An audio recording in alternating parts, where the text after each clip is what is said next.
மோசமடையும் சுரேஷ் சாலேவின் உடல்நிலை இறுதி உயில் மற்றும் சட்ட ஆவணங்கள் தொடர்பில் அவசர கடிதம். இனியொரு போதும் அரசியலுக்கு வரமாட்டேன். முன்னாள் அமைச்சர் அலிசப்ரி வெளிப்படை.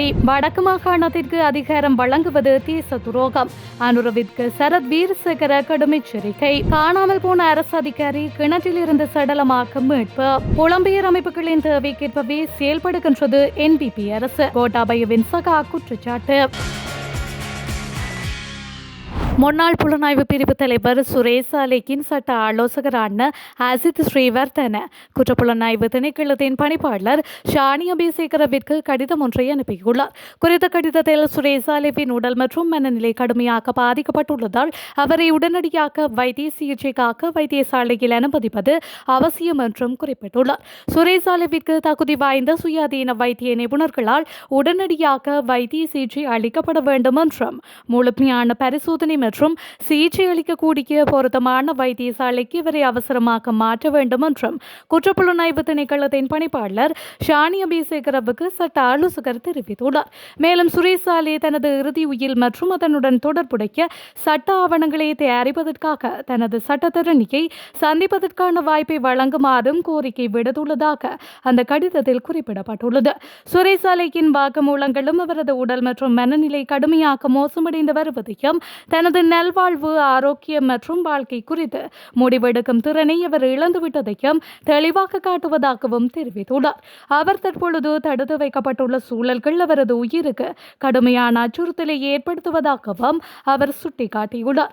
அதன்படி அந்த சட்ட ஆலோசகர் குற்றப்புலனாய்வுத்துறை இயக்குநருக்கு பல முக்கிய அம்சங்களின் கீழ் ஒரு கோரிக்கை அனுப்பியுள்ளார். இதன் காரணமாக இந்த கருத்துக்களை பரிசீலித்து உரிய நடவடிக்கை எடுக்க தவறினால் தனது கட்சிக்காரருக்கு ஏற்படும் பாதிப்புகள் குறித்து எதிர்காலத்தில் தாக்கல் செய்யப்படக்கூடிய நீதிமன்ற குற்றவியல் அரசியல் அமைப்பு அல்லது சர்வதேச சட்ட நடவடிக்கைகளின் போது இக்கடிதம் ஒரு அடிப்படையாக பயன்படுத்தப்படும் என்றும் பணிப்பாளருக்கு தெரிவித்துள்ளார். தான் இனியொரு போதும் தீவிர அரசியலுக்கு வரப்போவதில்லை என்று முன்னாள் வெளிவிவகார அமைச்சர் அலிசப்ரி திட்டவட்டமாக தெரிவித்துள்ளார். தென்னிலங்கை ஊடகம் ஒன்றுக்கு வழங்கிய நேர்காணலின் போது எதிர்காலத்தில் இத்தனை கோரிக்கைகள் விடுக்கப்பட்டாலும் மீண்டும் அரசியலுக்கு வரும் எண்ணம் இல்லையா என எழுப்பப்பட்ட கேள்விக்கு அவர் இவ்வாறு பதிலளித்துள்ளார். இது குறித்து அவர் மேலும் கூறுகையில், இல்லை, நான் இனிமேல் அரசியலுக்கு வருவதற்கு எதிர்பார்க்கவில்லை. அதேவேளை நான் அமைச்சராக பதவி வகித்த காலப்பகுதியில் எனக்கு வழங்கப்பட்ட பொறுப்புகள் அனைத்தையும் நாட்டுக்காக முழு அர்ப்பணிப்புடன் நிறைவேற்றியுள்ளேன் என்று குறிப்பிட்டுள்ளார். முன்னாள் ஜனாதிபதி கோட்டாபய ராஜபக்ஷவின் ஆட்சி காலத்திலேயே அலிசப்ரி முதன்முறையாக அரசியலுக்குள் பிரவேசித்தார். அப்போது அவருக்கு ஸ்ரீலங்கா பொதுஜன பெரமுனவின் ஊடாக நாடாளுமன்ற தேசிய பட்டியல் உறுப்பினர் பதவி வழங்கப்பட்டதுடன் நீதியமைச்சராகவும் அவர் நியமிக்கப்பட்டார். நாட்டில் கடுமையான பொருளாதார நெருக்கடி ஏற்பட்ட வேளையில் அவர் தனது அமைச்சு பதவியை துறந்தார். எனினும் அதன் பின்னர் ரணில் விக்ரமசிங்கே ஜனாதிபதியாக பொறுப்பேற்ற அவசர சூழலில் நாட்டின் நிதியமைச்சராகவும் பின்னர் வெளிவிவகார அமைச்சராகவும் கடமையாற்றி சர்வதேச ரீதியில் நாட்டின் நலனுக்காக பங்காற்றியிருந்தார் என்பதும் குறிப்பிடத்தக்கது.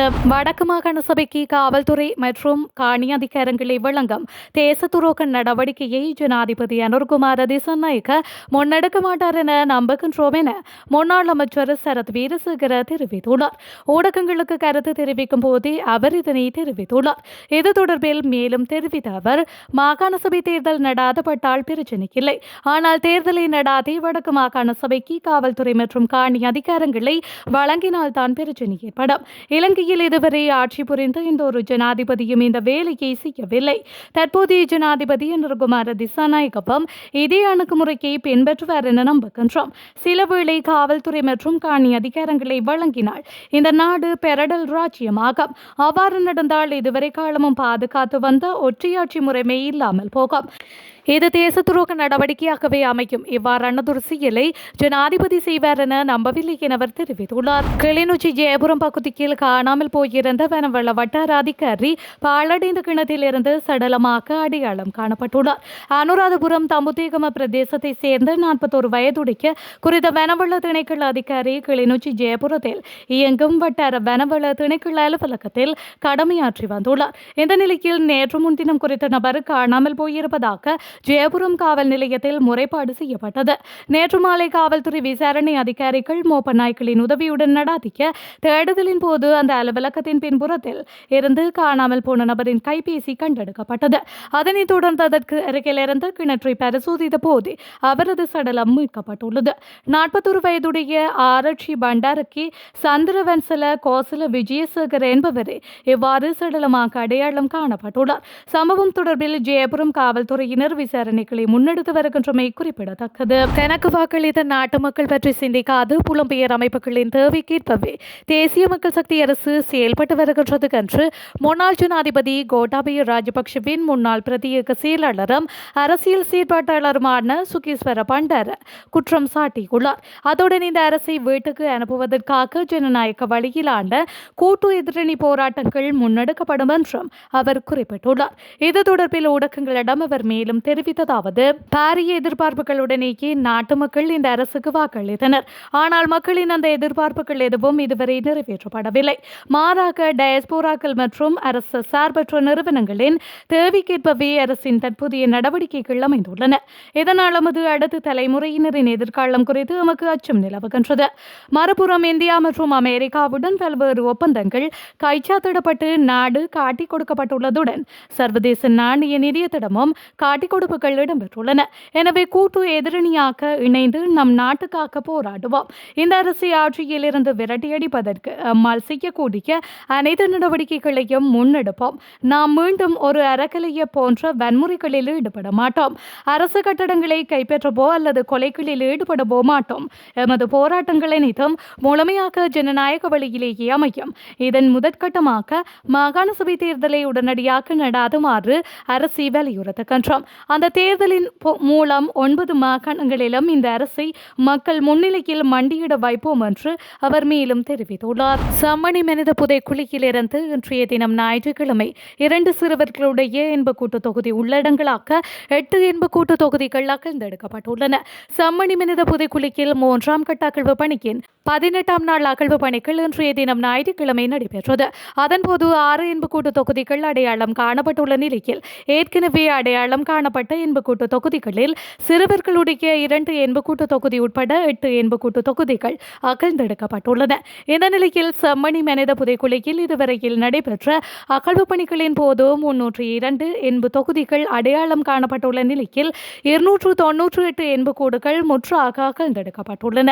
கடந்த சில நாட்களாக செம்மணி மனித புதைக்குழியில் இருந்த சிறுவர்களின் இன்புக்கூட்டு தொகுதிகள் தொடர்ச்சியாக மீட்கப்பட்டு வருகின்றமை குறிப்பிடத்தக்கது. தடுப்பு காவலில் வைக்கப்பட்டுள்ள முன்னாள் புலனாய்வு பிரிவு தலைவர் சுரேசாலே மிகவும் கொடூரமான முறையில் நடாத்தப்படுவதாக அவரது மனைவி தெரிவித்துள்ளார்.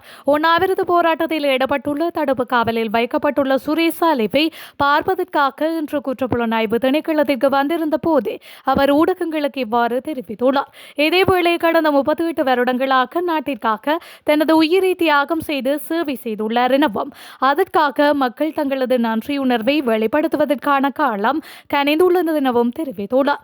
இந்த உண்ணாவிரத போராட்டத்தை கைவிடுமாறு தனது கணவரிடம் கூறிய போதிலும் அவர் அதனை ஏற்க தயாராக இல்லை எனவும் தனக்கு நடக்கும் அநீதிக்கு எதிராக அவர் தொடர்ந்தும் குரல் கொடுப்பார் என்றும் அவர் மேலும் கூறியுள்ளார். அத்துடன் தற்போதும் ஒரு சந்தேக நபர் மட்டுமேயான சுரேசாலி மிகவும் கொடூரமான முறையில் நடாத்தப்படுவதாகவும் அதில் எந்த ஒரு நீதியும் இல்லை என்றும் அவர் குறிப்பிட்டுள்ளார். எனது கணவர் நிரபராதி என்பது அனைவருக்கும் தெரியும் என்றும் சட்ட மருத்துவ அதிகாரி அறிக்கையிலும் இது மிகவும் மனிதாபிமானமற்ற நடத்தை என்றும் கூறப்பட்டுள்ளது. அவர் இப்போது சாகும் வரை உண்ணாவிரத போராட்டத்தை தொடங்கியுள்ளார். எந்த வகையிலும் அதனை நிறுத்த அவர் விரும்பவில்லை. நாங்கள் அவரது மனதை மாற்ற முயற்சித்தும் பயனில்லை. புலனாய்வுகளை மேற்கொள்ளும் போது அதனை மனிதாபிமான முறையில் செய்ய வேண்டும். ஏனெனில் அவர் மிகவும் கொடூரமான முறையில் தான் நடாத்தப்பட்டுள்ளார். எனவே அவருக்கு ஏதேனும் ஆபத்து ஏற்படுத்துவதற்கு முன்னாக வைத்தியசாலைக்காவது அவரை கொண்டு செல்ல முடிந்தால் பெரிய விடயமாக இருக்கும் என்றும் பொறுப்பு வாய்ந்தவர்கள் உயிரை காப்பாற்றிக் கொடுக்குமாறும் கோரிக்கை விடுத்துள்ளார்.